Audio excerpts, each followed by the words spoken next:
Historia de la astronomía.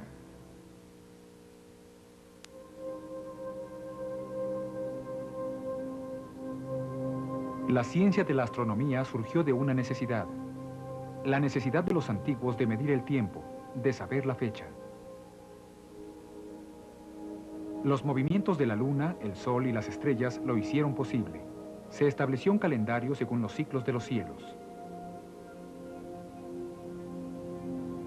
Hoy en día, astronomía significa descubrimiento, la búsqueda para comprender la naturaleza de todo lo que existe, para entender el universo.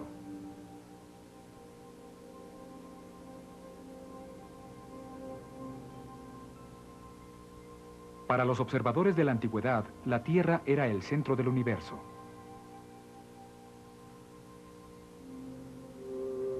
Los observadores de estrellas actuales saben lo insignificantes que somos en realidad.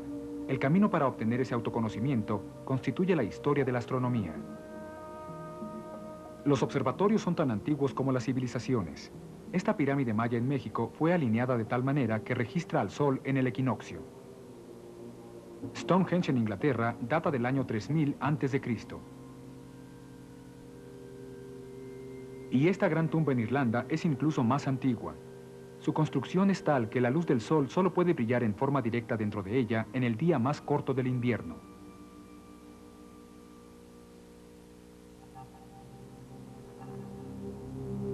Aún en la actualidad medimos el tiempo por las estrellas. Se hace con una serie de púlsares. Sus rápidos giros se emplean para regular la pulsación de los relojes atómicos más exactos de la Tierra.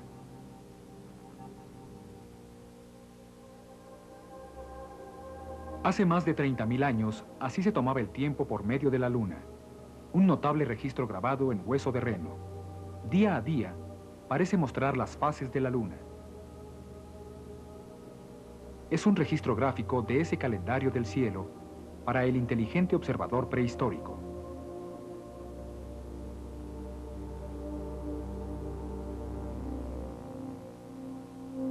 El punto del horizonte donde sale el sol cambia cada día. Es el efecto combinado de la rotación diaria de la Tierra y su órbita anual del Sol. Para los antiguos observadores del horizonte, el punto por donde salía el Sol virtualmente se quedaba quieto 2 veces al año. Reconocieron entonces esos tiempos como el solsticio de verano y el solsticio de invierno, 2 marcadores fundamentales en la medición de las estaciones.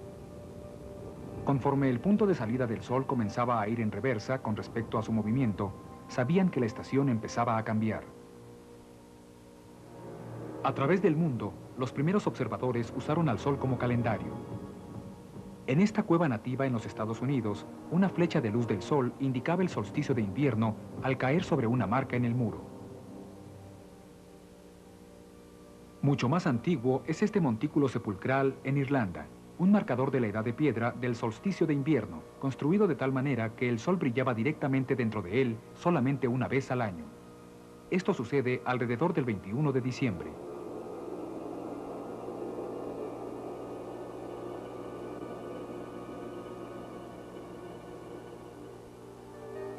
En una escala mayor y con menos antigüedad, se encuentran los famosos templos de Abu Simbel en el Alto Egipto, los marcadores gemelos del sol que nace. Pero Stonehenge, en el sur de Inglaterra, es el más famoso de todos, un observatorio megalítico por excelencia.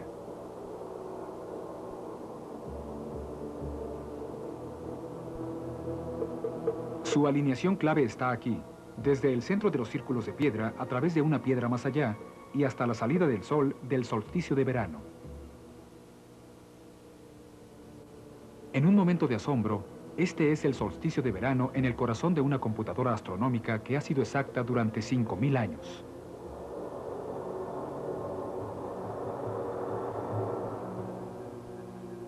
Tan complejas son las configuraciones de la piedra que se ha sugerido que Stonehenge podría predecir eclipses.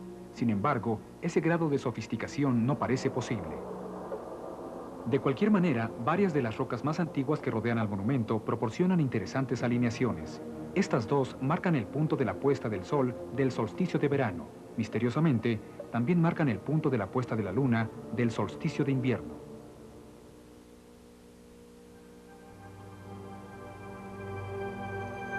Para los antiguos, el Sol y la Luna eran fácilmente predecibles. Sin embargo, las estrellas errantes no lo eran. Esos cuerpos que nosotros conocemos hoy como planetas. Los planetas parecen errar porque, como la Tierra, están en órbita alrededor del Sol. No se mueven junto con las estrellas del fondo.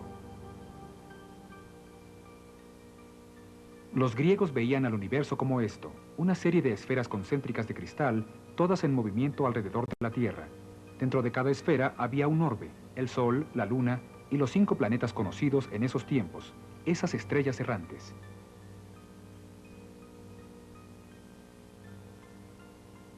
La esfera situada más hacia el exterior constituía el reino de las estrellas del fondo.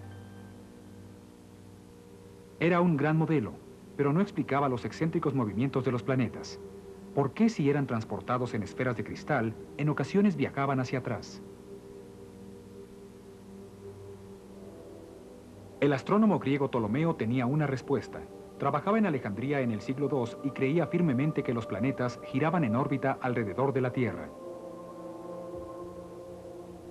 Explicaba los viajes errantes con la idea de los epiciclos, es decir, pequeños círculos descritos por los planetas alrededor de sus caminos orbitales principales. Era una noción un poco burda, pero se adaptaba a las observaciones.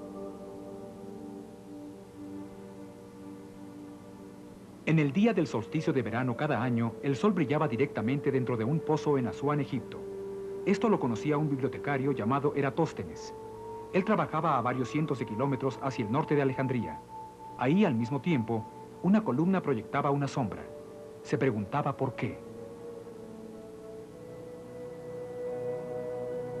La razón era la curvatura de la Tierra. Cuando la luz del sol caía verticalmente sobre el pozo en Asuán, se encontraba en ángulo en Alejandría. Los cálculos geométricos al respecto dieron a Eratóstenes la circunferencia de la Tierra. Él había notado que el sol no daba la vertical en Alejandría por una 50ª parte de un círculo. Así que al multiplicar por 50 la distancia entre Alejandría y Asuán, Eratóstenes obtuvo la circunferencia del globo. Se encontraba a unos pocos puntos porcentuales de la respuesta correcta. Era el año 200 a.C., 1700 años antes de que Colón partiera en su viaje.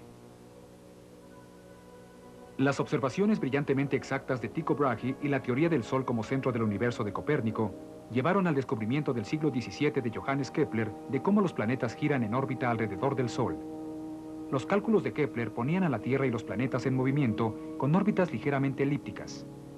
La teoría de Ptolomeo, que había persistido por 1500 años, finalmente fue desaprobada. Y el trabajo de Kepler también podía aplicarse a los cometas y lunas. Galileo respaldó la idea y fue condenado por la Iglesia. Su uso del telescopio, sin embargo, lo marcó como el primer gran observador telescópico.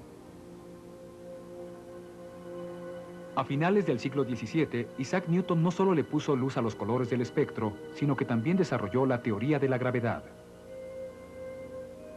Newton mostró cómo los objetos lanzados desde la cima de una montaña caían a la Tierra debido a la gravedad, a menos que tuvieran la suficiente velocidad para ponerse en órbita, como por ejemplo la Luna alrededor de la Tierra y la Tierra alrededor del Sol. A fines del siglo XIX, William Herschel construyó un gran telescopio y comenzó a realizar la cartografía del cielo. Fue el más grande observador visual. El siglo XX produjo enormes instrumentos que sondearon la lejanía de los cielos. La astronomía del espacio profundo se había iniciado. Los últimos 100 años han revelado la naturaleza de las estrellas. La astronomía nos ha descubierto las grandes colecciones de estrellas que conocemos como galaxias. Sabemos que existen millones y millones de galaxias, cada una formada por miles de millones de estrellas. Y que las galaxias forman grandes ramales que flotan en el vacío del espacio. Muy lejos de estar en el centro, la astronomía nos ha mostrado que somos solo un pequeño punto en la vastedad del cosmos.